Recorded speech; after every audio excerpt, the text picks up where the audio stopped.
Hello YouTube. We all know that the upcoming OnePlus 2 is coming with Type-C USB cable, and today OnePlus co-founder Carl Prey uploaded a video in that he was charging his MacBook using the OnePlus Powerbank. Here you can see the video. Alright guys.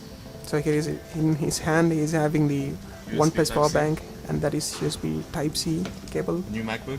And this is a MacBook, and then he's connecting it. Ta-da. So you can see it was started charging. So it's looked nice, and let's wait for the release of OnePlus 2, and the launch date is July 27th. That's it. Thanks for watching. Please subscribe for more.